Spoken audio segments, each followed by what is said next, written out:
Well, I've actually been in law enforcement for 52 years. This is the worst I've seen it. This is, like I said, unconscionable that the federal government has let this happen. These idiots in Washington, D.C. need to close this border. I'm just here to deliver a message, and the message is, don't think for a minute that what happens at the Mexican border doesn't affect us here. Here you have 3 illegals.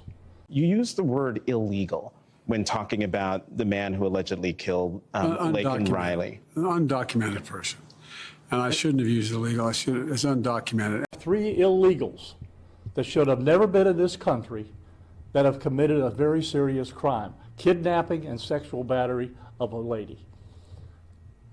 They shouldn't be here. This is the same thing that we saw where the student was killed by the person that was here illegally. That's why we pay so much attention. Folks, our border is the ocean.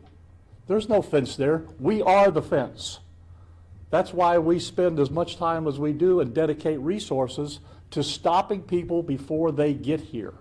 In all likelihood, these 3 people came through Mexico. They didn't come through here.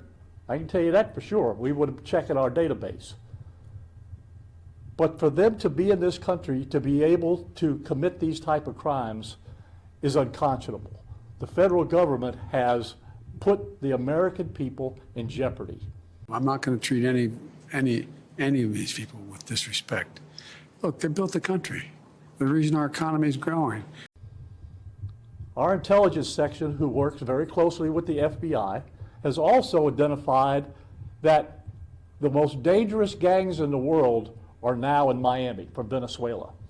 They make MS-13 look like school kids. They're not going to stay just in Miami. They're going to go where they need to go to do what they do. They don't know if it's Dade, Broward, Palm Beach County. They just go to do what they're going to do, and we're going to have to deal with them.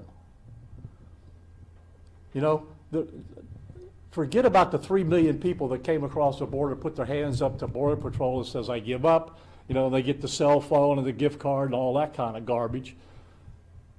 What about the 1.5 million people that they call gotaways? Those are the people that don't want to go to get caught by Border Patrol because they're cartel, they're gang members, they're wanted, they're packing fentanyl.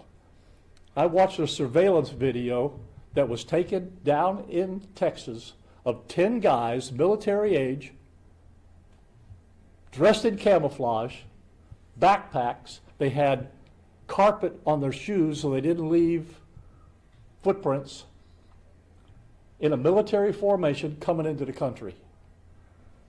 What do you think they're here for? They're not here to play the lotto. They're going to do bad things. So the director of the FBI testified that it's not a matter of if, it's a matter of when we're going to have something bad happen here.